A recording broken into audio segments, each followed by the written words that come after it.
Toutes les bonnes questions ont déjà été posées il y a 50 ans. Si les pesticides sont toxiques au point de rendre malades leurs utilisateurs, qu'en est-il des résidus que l'on retrouve sur les fruits et légumes traités? Peuvent-ils nous rendre malades, nous les consommateurs?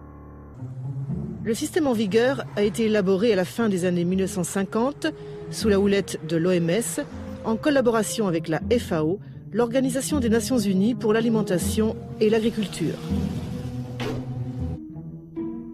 Concrètement, la dose journalière admissible est calculée à partir d'études réalisées sur des animaux de laboratoire. Première étape, on expose les cobayes à une dose élevée de produits chimiques, généralement par voie orale. Le but est de déterminer ce que l'on appelle la dose létale, ou dans le jargon la DL50, c'est-à-dire la dose qui tue la moitié des animaux. Deuxième étape, on diminue la dose pour observer les effets sur les cobayes.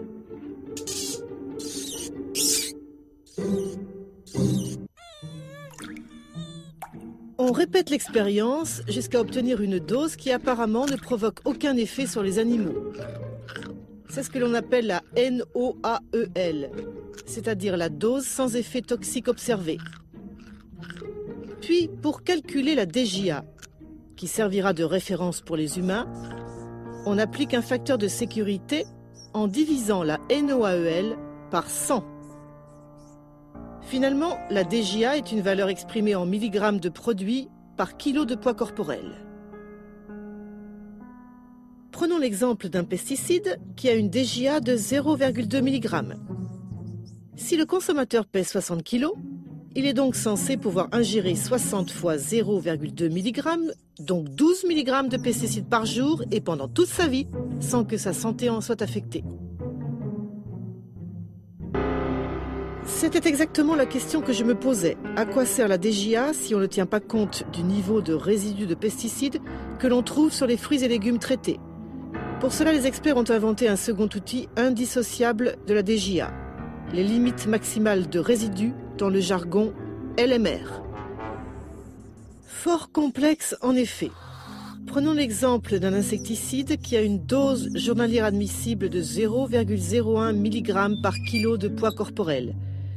Cet insecticide peut être utilisé sur une vingtaine de fruits et légumes. Comment savoir si nous, les consommateurs, n'atteindrons pas en un jour la dose de l'insecticide considérée comme acceptable? Pour cela, les gestionnaires doivent évaluer notre exposition potentielle en mesurant la quantité de résidus qui restent sur chaque produit agricole après la récolte grâce à des essais en champ.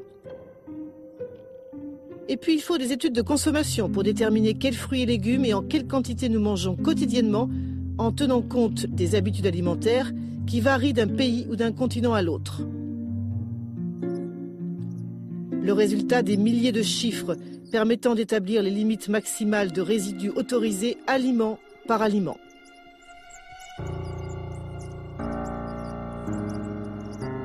Qui fixe ces chiffres?